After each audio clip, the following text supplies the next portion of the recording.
Madame la conseillère fédérale, Monsieur le conseiller fédéral, Mesdames et Messieurs, bonjour, bienvenue. Le Conseil fédéral tenait sa séance ce matin. Cette séance n'est pas tout à fait terminée puisqu'elle sera suivie cet après-midi d'une séance de clausur, d'une séance spéciale consacrée aux questions financières. Nous vous l'avions annoncé la semaine dernière.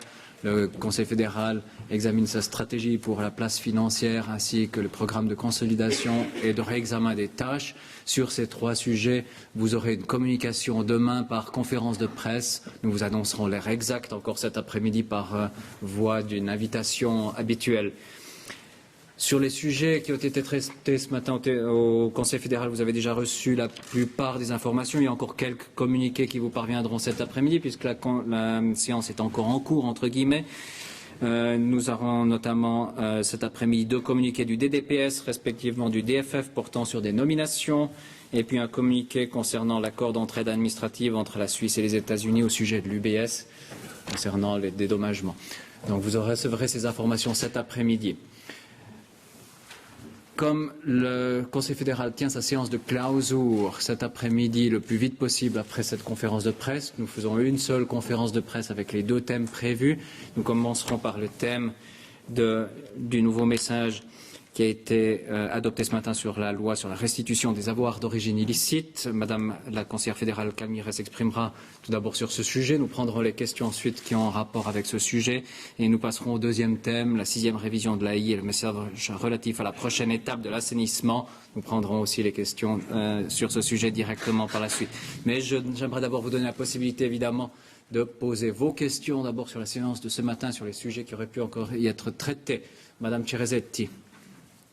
Est-ce que le Conseil fédéral a parlé de les problèmes avec la justice italienne qui a Fastweb, qui appartient à Swisscom? Non, ça n'a pas du tout été un thème ce matin. Monsieur Krauthammer? Frau Außenministerin, könnten Sie uns einen Zwischenstand geben in der Libyen-Affäre, wenn es für Libyen? Madame la conseillère fédérale. Oui, mesdames et messieurs, donc M. Hamdani est revenu en Suisse hier en fin d'après-midi. Pour ce qui concerne M. Göldi, comme vous le savez, il est détenu dans un endroit décent. Notre chargé d'affaires a pu le voir hier. Il est en bonne santé, il se porte bien. Mais il n'en reste pas moins que nous sommes préoccupés par le sort de M. Göldi et que nous faisons tout ce qui est en notre pouvoir pour essayer de le sortir de cette situation et de le faire rentrer en Suisse. Les discussions, vous le savez, ont eu lieu et elles continuent. Nous travaillons à la libération de M. Göldi, nous travaillons avec beaucoup d'intensité et nous travaillons avec la solidarité de l'Union européenne que je me permets ici d'apprécier publiquement parce que cet appui de l'Union européenne a été pour nous positif et a permis de faire bouger les choses. Donc nous continuons, nous avons travaillé, nous continuons de travailler. Merci. D'autres questions? Monsieur Alonso. Bonjour, sur l'affaire libyenne encore. On a vu aujourd'hui, après l'Algérie, c'est la Tunisie qui apporte son soutien à la Libye. Est-ce que nous sommes en train d'assister à une escalade entre des deux côtés de la Méditerranée, l'Europe contre le Maghreb? Je vous l'ai dit, on continue de travailler pour trouver une solution et non pas pour renforcer de potentiels fronts de disputes. L'idée, c'est d'arriver à trouver une solution politique aux différends qui opposent la Libye et la Suisse et à normaliser les relations. Monsieur Forster. Zur Normalisation würde ja auch gehören, diese Visa-Restriktionen aufzuheben. Ist da etwas in Planung? Können Sie uns etwas sagen, unter welchen Bedingungen die aufgehoben gegebenenfalls werden?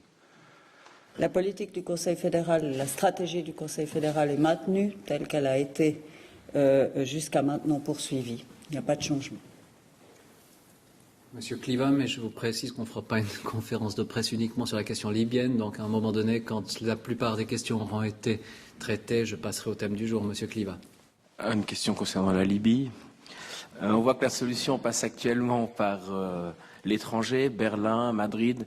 Mais est-ce qu'il y aura aussi une Zwischenstation à Genève pour trouver une solution, c'est-à-dire l'implication aussi au niveau cantonal et pas uniquement international? Écoutez, je ne commente pas plus avant la stratégie du Conseil fédéral sur la question libyenne. La solution passe par des contacts avec des médiateurs, mais elle passe aussi par nous. Et je ne commente pas plus avant. Vous comprendrez pourquoi d'ailleurs, ce n'est pas par mauvaise volonté. Mais on a Max Göldi qui est détenu en Libye. Notre objectif, c'est maintenant de le faire sortir. La situation est difficile, elle est délicate, les négociations continuent, vont de l'avant. Et je ne souhaite pas qu'on commence à polémiquer et à discuter sur les avantages de telle ou telle stratégie. Maintenant, tous nos efforts sont concentrés pour faire sortir M. Göldi. Voilà, Monsieur Rechsteiner.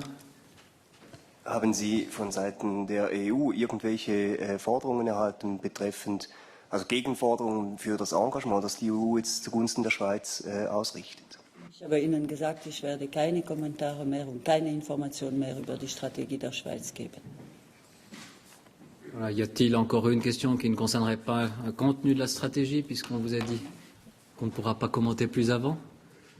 Si ce n'est pas le cas, je passe au thème du jour. Au premier thème, le Conseil fédéral propose une nouvelle loi sur la restitution des avoirs d'origine illicite. Aux côtés de Madame la conseillère fédérale, j'ai le plaisir d'accueillir sur ce podium aussi Monsieur Valentin Zellweger, le directeur adjoint de la direction du droit international public. Madame la conseillère fédérale, vous avez la parole. Merci, Monsieur Simonazzi. Mesdames et Messieurs, le Conseil fédéral a décidé aujourd'hui de soumettre à la consultation des cantons, des partis politiques, des autres milieux intéressés, le projet de loi sur la restitution des avoirs illicites. Le délai de consultation a été fixé au 16 avril 2010.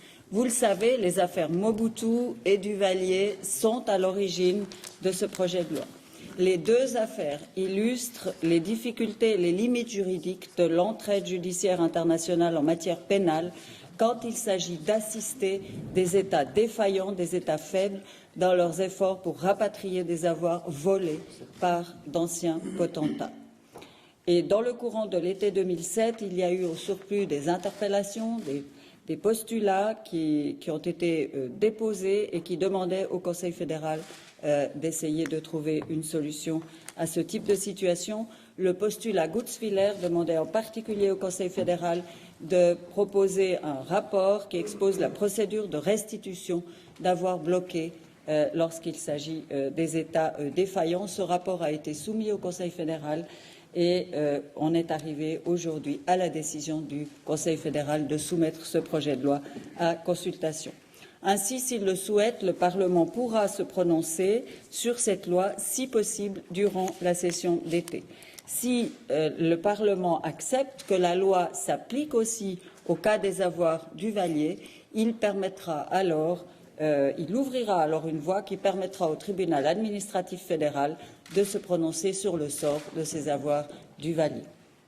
Dès lors, une entrée en vigueur de la loi sur la restitution des avoirs d'origine illicite est espérée aussi rapidement que possible, afin d'espérer résoudre le cas des avoirs Duvalier dans les meilleurs délais.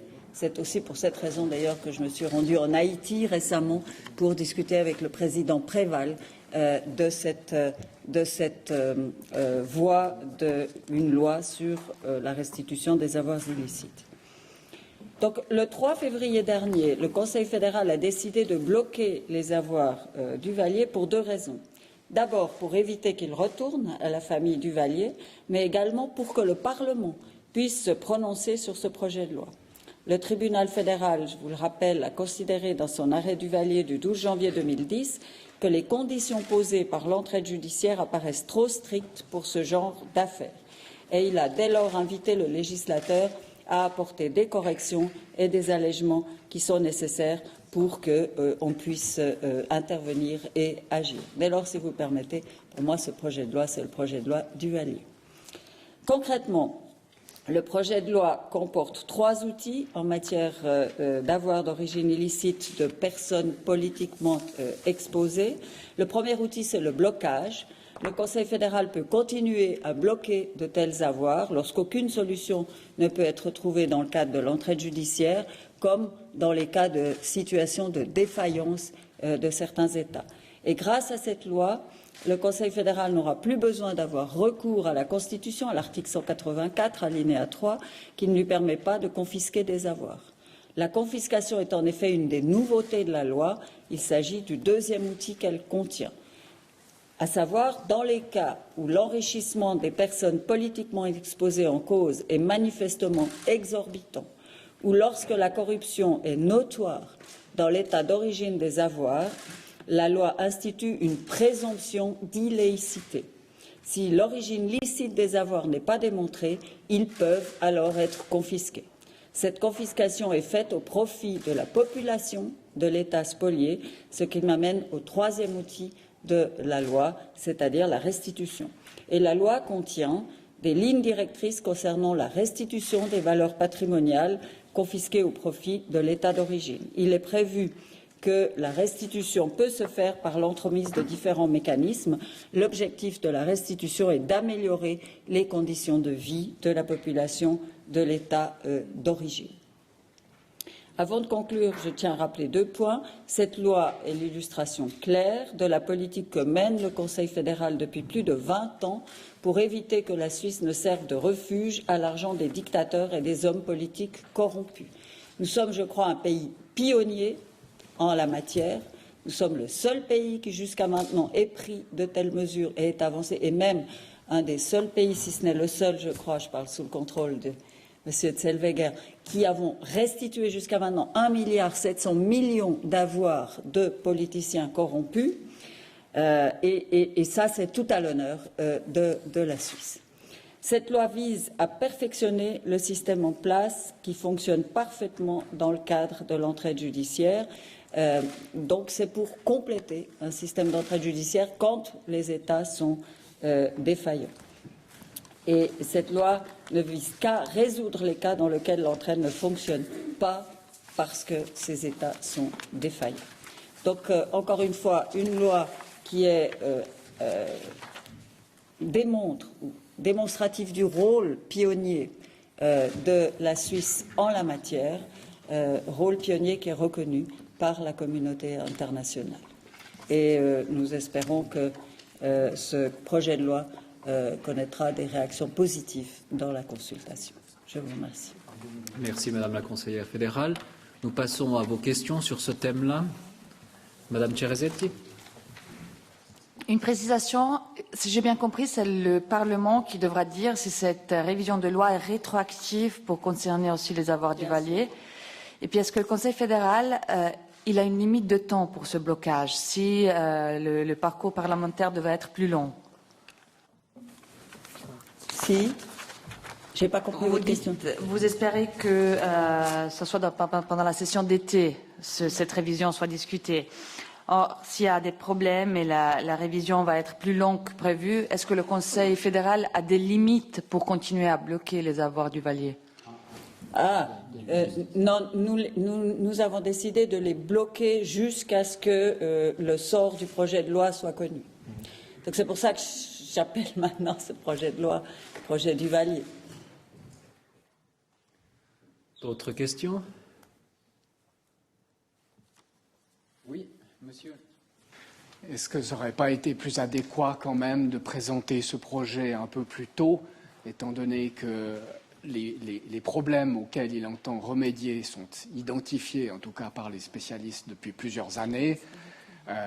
Est-ce que ça n'aurait pas été plus adéquat, au moins, de présenter ce projet avant la décision du tribunal fédéral? Mais vous avez raison, monsieur. C'est un projet de loi qui est très complexe, difficile. Encore une fois, on n'a pas de modèle, on joue un rôle pionnier. Et la direction du droit international public s'est attelée à cette rédaction de projet de loi depuis d'ailleurs plusieurs mois maintenant.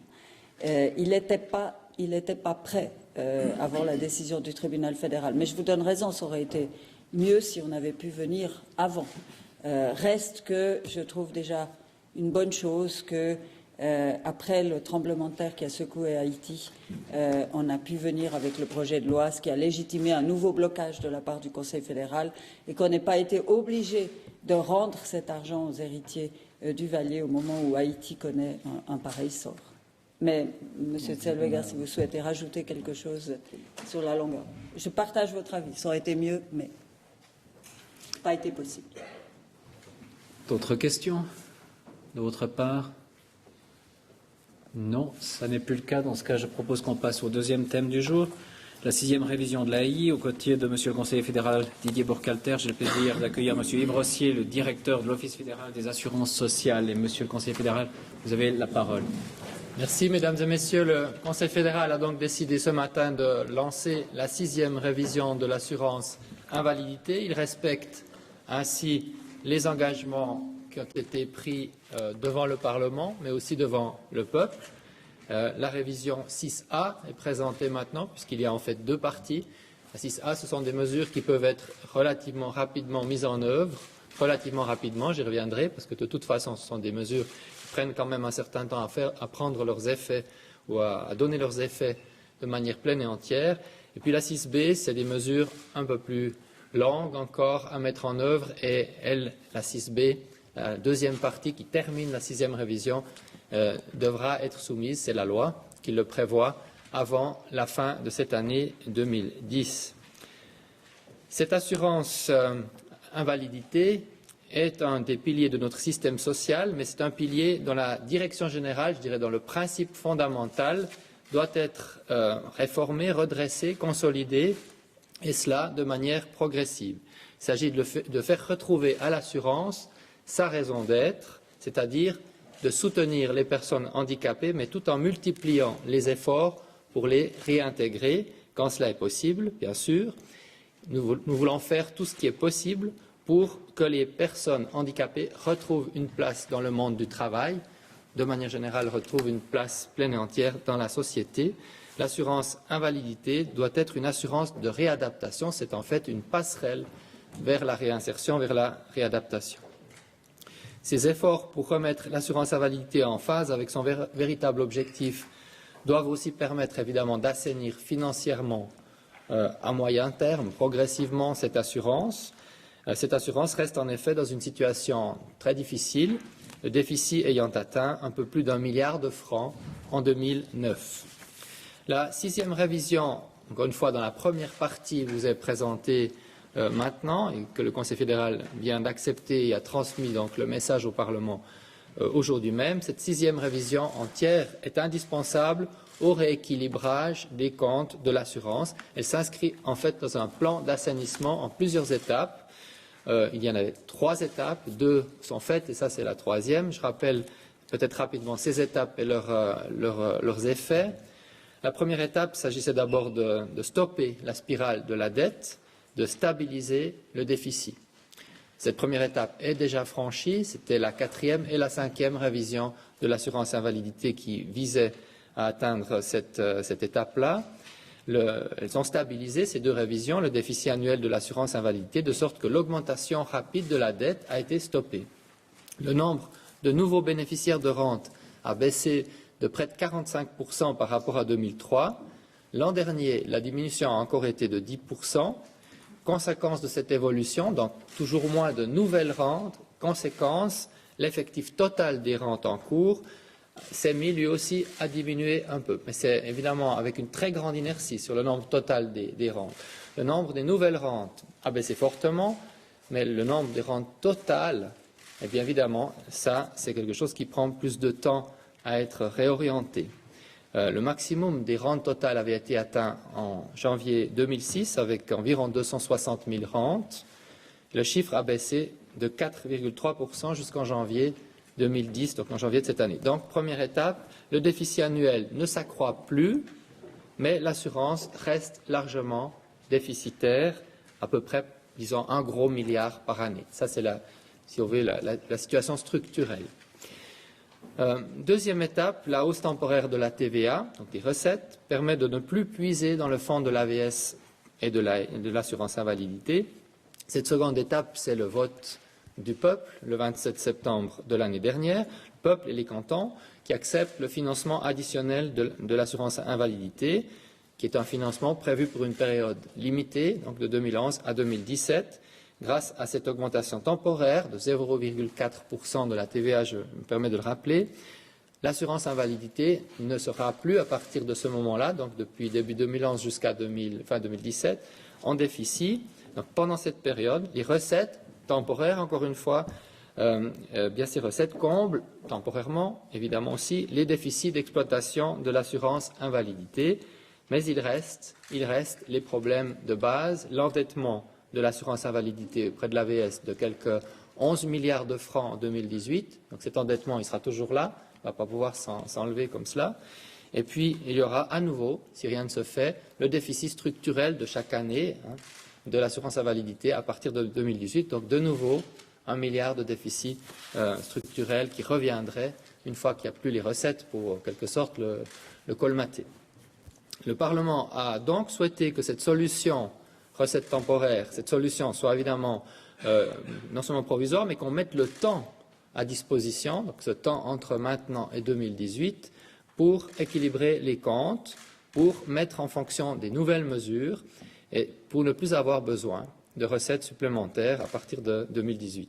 C'est la 6e révision qui doit permettre cela, cette 6e révision qui est à soumettre, et c'est aussi dans la loi acceptée par le peuple et les cantons. Il y a un article qui prévoit que la 6e révision est soumise au Parlement d'ici fin 2010.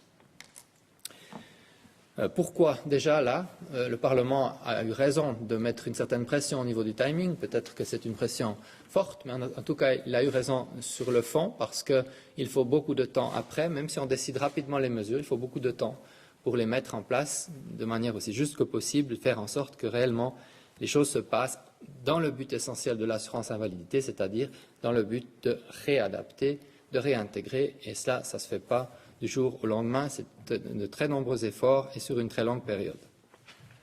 La 3e étape, c'est celle dont on commence de parler véritablement aujourd'hui. Cette 3e étape, ça consiste donc à réduire les dépenses et à assainir durablement l'assurance invalidité, y compris progressivement la désendetter. Donc l'opération jusqu'au bout devrait permettre non seulement de rendre l'assurance vraiment saine, mais en plus de lui enlever la dette qu'elle a toujours, le boulet qu'elle porte depuis un certain temps. C'est la raison pour laquelle le Conseil fédéral a lancé cette 6e révision de l'assurance invalidité, dont nous soumettons aujourd'hui la première partie. Le projet de révision 6A contient des mesures que l'on peut encore une fois relativement rapidement mettre en œuvre. Elles permettront, au-delà de la période du financement additionnel, de réduire de moitié le déficit que j'ai appelé structurel de l'assurance invalidité. Donc ce gros milliard, donc environ 500 millions de francs par année, devraient être enlevés de ce déficit structurel par la première partie de la 6e révision, cela à partir de l'année 2018. Cela se fera progressivement. Les premières années, c'est beaucoup d'investissements et dans les années suivantes, il y a les fruits en quelque sorte des investissements pour ce qui est de l'assainissement de l'assurance. Quelles mesures? La révision 6A va permettre de réaliser des économies substantielles au moyen de 3 outils. Le premier, c'est une révision des rentes qui est axée sur la réadaptation. Le deuxième, c'est un nouveau mécanisme de financement. Et le troisième, ce sont des éléments de concurrence complémentaires dans l'acquisition des moyens auxiliaires. Il y a en fait un 4e instrument dans cette révision, c'est le projet contribution d'assistance qui passe de projet pilote à réalité sur le terrain. Eh bien, ce 4e projet est neutre du point de vue des coûts, donc ce n'est pas une mesure d'assainissement financier, c'est une mesure qui est neutre du point de vue des coûts dans ce cadre-là, et j'y reviendrai tout à l'heure. Concernant les 3 instruments qui ont pour but de forcer l'avancement vers la réadaptation et également d'assainir l'assurance, il y a d'abord la révision des rentes axée sur la réadaptation. Ça s'inscrit en fait dans le prolongement de ce qui se fait maintenant, de la 5e révision, qui donne précisément depuis ce moment-là la priorité à la réadaptation et non plus à la rente. La révision 6A poursuit cette ligne en donnant la priorité à la réintégration dans le monde du travail, y compris dans le cas des assurés bénéficiant déjà d'une rente.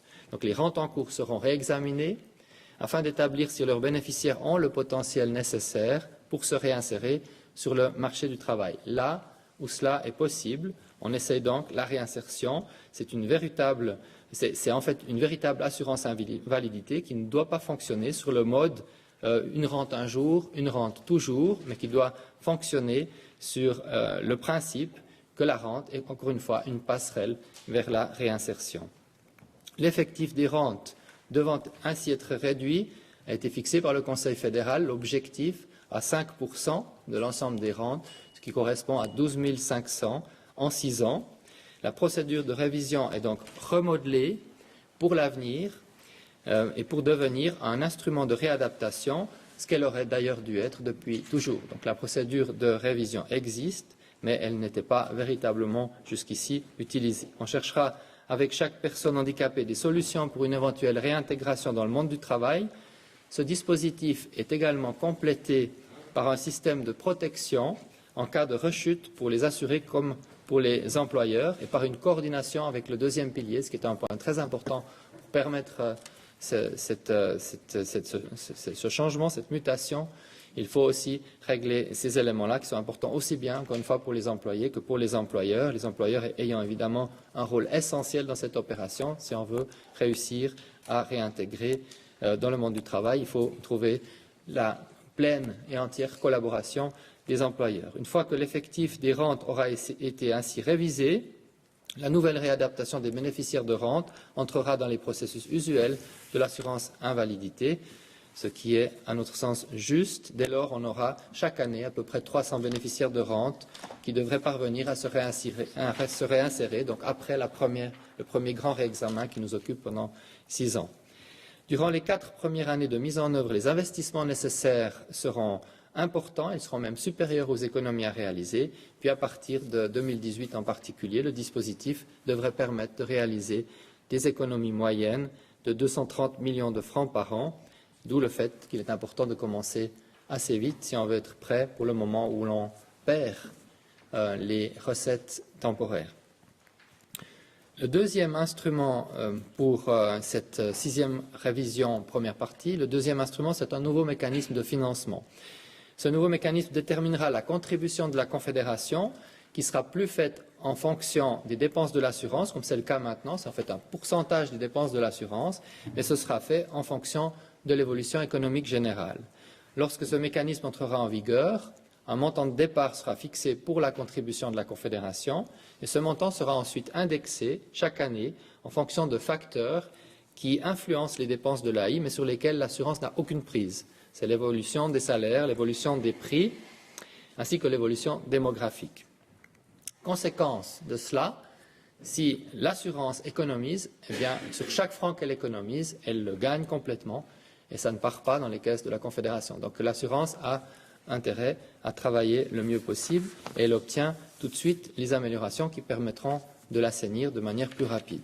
Cela aura toute son importance pour les efforts d'économie qui forment l'essentiel des mesures de la 6e révision, en particulier la 2e partie en fin d'année. Appliqué aux mesures présentées aujourd'hui déjà dans cette première partie, ce nouveau mécanisme entraînera déjà des économies de l'ordre de 195 millions, donc presque 200 millions de francs par an. C'est donc un instrument essentiel pour l'assainissement de l'assurance. Le troisième instrument, le dernier, qui a un effet sur l'assainissement financier, eh bien, c'est ce qui concerne les moyens auxiliaires. Nous voulons renforcer les instruments de concurrence que nous avons déjà, les instruments de convention tarifaire, de montant forfaitaire, de montant maximum existent déjà, on les renforce, on leur donne une base plus solide. Et nous voulons aussi ajouter un nouveau mode d'acquisition permettant d'obtenir des moyens auxiliaires meilleur marché pour contribuer là aussi à alléger les charges de l'assurance. On procédera donc à des appels d'offres pour l'achat de chaises roulantes, d'appareils auditifs ou d'autres aides aux handicapés. Cette mise en concurrence des fournisseurs de moyens auxiliaires couplée à un renforcement des instruments dont on dispose déjà, encore une fois, eh bien, cet élément-là aboutira à des économies réalisées sur les marges et les rabais qui sont actuellement pratiqués sans contrepartie pour les assurés. Par rapport au projet qui a été mis en consultation, il y a un changement dans le sens que nous avons décidé de ne pas faire de monopole d'État, de ne pas avoir de centrale logistique de l'État. Pour le reste, nous maintenons la nécessité pour l'autorité d'avoir à disposition l'ensemble des instruments permettant d'augmenter la concurrence. Et cette partie de la révision 6A devrait déboucher sur des économies d'environ 50 millions de francs par an. Outre ces mesures propres à faire baisser les coûts, j'ai dit que cette révision avait encore une dernière mesure, qui est la mesure dite contribution d'assistance, une prestation dont on avait déjà parlé, déjà même lors de la 4e révision. À l'époque, le Parlement avait chargé le Conseil fédéral de tester, dans le cadre d'un projet pilote, des mesures susceptibles de renforcer l'autonomie et la responsabilité des assurés ayant besoin de soins et d'assistance. Il s'agit en fait d'aides fournies par des tiers pour aider les personnes handicapées à vivre dans le quotidien, à faire le ménage, à faire la cuisine, à s'habiller, par exemple, Un tel projet est en cours depuis le 1er janvier 2006. Ce projet s'est avéré positif. Il y avait environ 250 assurés qui ont participé et le projet a amélioré sensiblement leur existence. 26 personnes, donc on peut dire bon 10% des personnes handicapées concernées ont pu sortir du home dans lequel ces personnes vivaient, puis un certain nombre d'autres personnes ont pu éviter d'entrer dans un home. Vu la situation financière de l'assurance, pour le moment, le modèle a toutefois dû être remodelé. La contribution d'assurance proposée aujourd'hui favorise bien une vie autonome et responsable, mais tout en restant neutre du point de vue des coûts, donc le projet est relativement serré. Les 50 millions de francs que coûtera chaque année à l'assurance la contribution d'assistance seront en effet compensés au profit de l'assurance invalidité par une partie des économies que les cantons et les communes pourront réaliser avec les sorties de home rendues ainsi possibles et avec les entrées en institution qui sont évitées. Il y a des craintes, évidemment, formulées par certains cantons lors de la consultation, comme quoi ce calcul pourrait s'avérer finalement pas réel dans la suite de l'opération. C'est pourquoi nous avons décidé de monitorer, comme on dit maintenant dans le monde moderne, l'évolution de cet impact financier pour voir dans quelle mesure ça se révèle juste ou pas, et nous prendrons les mesures le cas échéant si c'est nécessaire. Le Conseil fédéral obtient également, avec cette nouvelle législation, la capacité d'étendre, si le projet fonctionne bien et que l'on peut se permettre de le faire compte tenu des résultats financiers de l'assurance, d'étendre alors quelque peu les conditions assez strictes qui ont été posées au projet pour le moment. Et encore une fois, assez strictes parce que les moyens ne permettent pas de faire tout de suite. La révision 6A dont nous vous parlons maintenant remet encore une fois l'assurance invalidité partiellement mais assez nettement sur les rails. Avec la 6B, ça devrait être entièrement le cas. L'assurance invalidité sera, si tout est accepté selon les vœux du Conseil fédéral, encore une fois, il faudra encore discuter, même mettre en consultation la deuxième partie, mais si l'on arrive au bout de cette opération, l'assurance sera entièrement sortie des chiffres rouges dès la fin du financement additionnel et cette assurance qui est quand même essentielle sera à nouveau forte et surtout au service durablement des personnes handicapées sans avoir la difficulté financière constante et la lente désagrégation de sa santé à cause de ce boulet qu'elle traîne depuis trop longtemps. Voilà, monsieur. Merci, monsieur le Conseil fédéral. Nous pouvons passer à la séance de questions. Vous avez la parole. Qui veut poser la première question? Monsieur Friedli. Ja, vielleicht zu dieser Revision 6b, die noch kommen soll. Haben Sie schon Ideen, wo man da die verbleibenden 500 Millionen noch hernehmen oder hersparen will? Ja, wir haben schon Ideen. Aber wir können diese Ideen nicht jetzt vorstellen, weil der Bundesrat das schon etwas, hat darüber etwas gesprochen. Aber die Entscheide werden später getroffen. Timing ist so gemacht, dass wir etwa im Juni Vernehmlassung eröffnen, dass es während dem Sommer dann diskutiert darüber wird und dass es Ende des Jahres mit der Botschaft und dem Bundesgesetz dann entschieden wird vom Bundesrat, wahrscheinlich an der letzten Sitzung im Dezember. Es braucht noch viel Arbeit. Oui, Monsieur. Also, von diesen 12.500, die wieder eingegliedert werden sollen, sind ja rund 5.000, glaube ich, Schmerzpatienten. Was sind die anderen Diagnosen, wo man vermutet, dass die wieder eingegliedert werden können? Und zweite Frage, was passiert mit den Leuten, die dann keine Arbeit finden? Bon, peut-être vous pourrez compléter, j'aimerais peut-être dire à ce sujet. Tout d'abord, on est parfaitement conscient de la difficulté de l'opération, que ce soit bien clair. Il faut quand même aussi regarder qu'il y a un certain nombre de personnes pour lesquelles, si on devait donner la rente aujourd'hui, on ne la donnerait pas forcément. C'est la première chose. Deuxièmement, il y a des jeunes qui ont devant eux leur vie et qui ne doivent pas avoir devant eux le message de l'autorité qui dit, au fond, vous n'avez comme perspective que d'être assisté toute votre vie. Et puis, il y a des cas variables. Il y a des personnes dont la situation change. Donc, notre but, c'est d'arriver à véritablement, avec les gens et avec leur environnement, à déceler là où c'est réellement possible, mais j'ajouterais aussi juste, de passer de la rente à la réinsertion, encore une fois. Ensuite, la question que vous posez avec la difficulté de trouver du travail, ça sera essentiel. Je crois que les officiers cantonaux qui ont beaucoup travaillé ces derniers temps dans ce sens-là peuvent le confirmer. Il y a un potentiel de placement, un potentiel de réinsertion qui est très grand, mais cela implique un énorme travail de l'ensemble de la société, finalement. Il faut accepter que réellement c'est un acte positif que de réinsérer les personnes handicapées dans le monde du travail. Il faut que le monde du travail, dans toutes ses composantes, et aussi le monde, je dirais, médical autour des handicapés, comprennent que c'est un objectif qui va aider la personne dans ces cas-là, pas dans tous les cas, mais dans ces cas-là. Et dans ce sens-là, en effet, je crois qu'on peut dire aujourd'hui que l'opération réussira véritablement que si l'ensemble des composantes, et en particulier les entreprises, jouent le jeu. Donc beaucoup d'entreprises jouent déjà le jeu, mais il en faudra encore beaucoup d'autres. Peut-être vous pourriez compléter, Monsieur. Ja, vielleicht zu den Schmerzpatienten ist ein bisschen eine besondere Situation, weil heute wird eben auch entsprechend der Rechtsprechung des Bundesgerichts keine Rente überhaupt gegeben. Und die Frage, die sich stellt, was machen wir mit den Personen, die eigentlich heute keine Rente hätten? Und es wird nicht einfach die Rente weggenommen. Erstens, in 2 Jahren wird die Rente weiter bezahlt. Zweitens, während dieser Zeit bieten wir Eingliederungsmaßnahmen an. Drittens gibt auch Härtefallregelung. Wir sehen schon ein, dass auch wenn der Grund heute nicht geltend wäre, eine Person, die seit 15 Jahren eine volle IV-Rente bezieht, das macht wenig Sinn, jetzt eine Eingliederung zu forcieren. Deshalb dort eine Härtefallregelung, genauso auch für die Menschen über 55 Jahre. Also die Rente wird nicht einfach weg, wie der Teppich unter den Füßen gezogen, sondern 2 Jahre wird sie weiter ausbezahlt und die ganze Palette der Eingliederungsmaßnahmen wird angeboten. Das ist richtig und gerecht.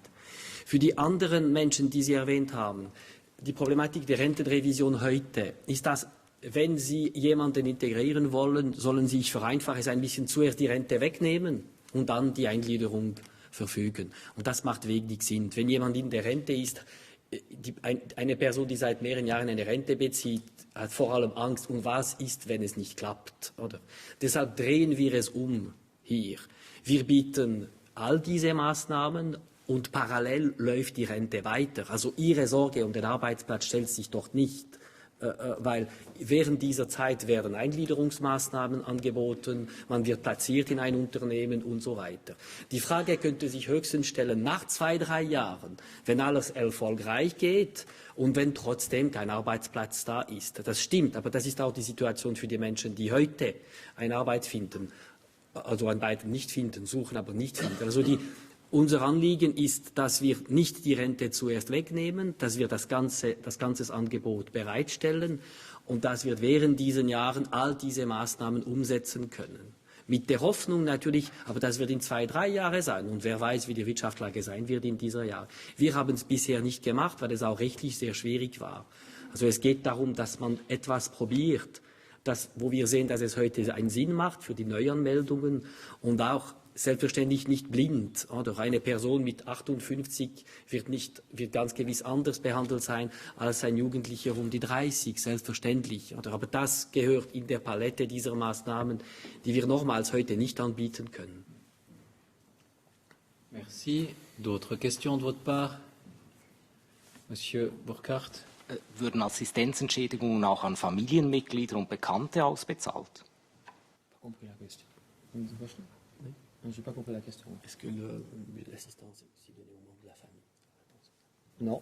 L'assistance, justement, c'est dans les Conditions. Diese Bedingungen, die eher streng sind, also für Assistenzbeiträge. Das war es.